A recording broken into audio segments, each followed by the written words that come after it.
21 წლის წინ 2004 წლის 1 აპრილს Google-მა საზოგადოებას ახალი სერვისი Gmail-ი წარუდგინა, რომელმაც თავის დროზე მოახდინა ფურორი და მოგვიანებით წლების გასვლასთან ერთად იქცა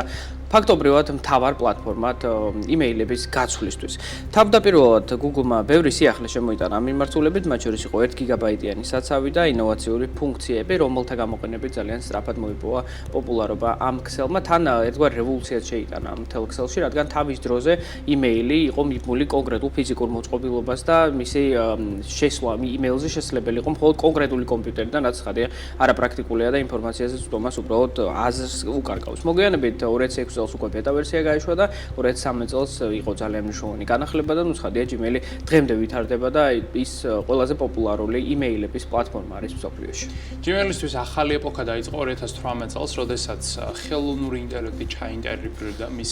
ინფრასტრუქტურაში და გაჩნდა Smart Compose ფუნქციონალი, რომელიც მომხმარებელს აძლევს იმის საშუალებას, რომ მარტივ ენაზე დაწერილი იმეილი აქციოს პროფესიონალურ იმეილად. ამავდროულად იქვე დაემატა საინტერესო შეთავაზებები, მათ შორის აზრის გაცვლის მიხედვით და აგრეთვე Gmail შეუძლია ატვირთული დოკუმენტების დამუშავებაც კი, რათა შესაბამისი ტექსტის მომზადებაში დაგეხმაროთ. ამავდროულად Gmail-ისთვის ძალიან მნიშვნელოვანი არის კიბერუსაფრთხოება, რადგანაც თავის დროზე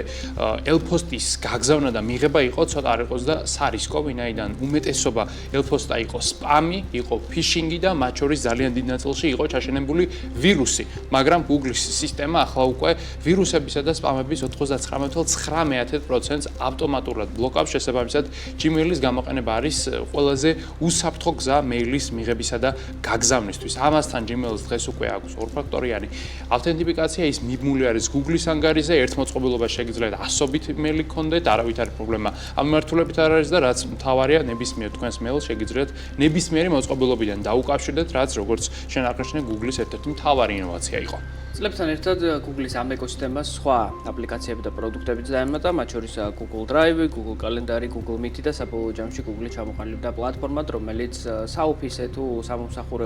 მომსახურების კუთხით მომხმარებელს სრულ კომპლექტს ავაზობს სხვადასხვა ხელსაწყოებისა, რომლებიც მათ შეიძლება დასჭირდეთ. საბოლოო ჯამში 21 წლის განმავლობაში Google-ი ჩამოყალიბდა ელექტრონული პოსტის ჭეშმარიტ გიგანტად, რომელსაც 100 მილიონი მომხმარებელი ყავს პლანეტაზე და ერთგვარად Google-ი და Gmail-ი ითვლება მთავარ იმეილად, როცა ამბობენ ადამიანები, რომ მათ აქვთ იმეილი, ხშირ შემთხვევაში ეს სწორედ Gmail-ია და მოგვიანებით უკვე გასულ რამდენიმე წელიწადში ხელოვნური ინტელექტი Gemini გამოჩნდა აქ, რამაც ეს ხელსაწყო კიდევ უფრო დახვეწა და დროსთან ერთად ცხადია ბევრ ახალ ფუნქციონალსაც ვიხილავთ.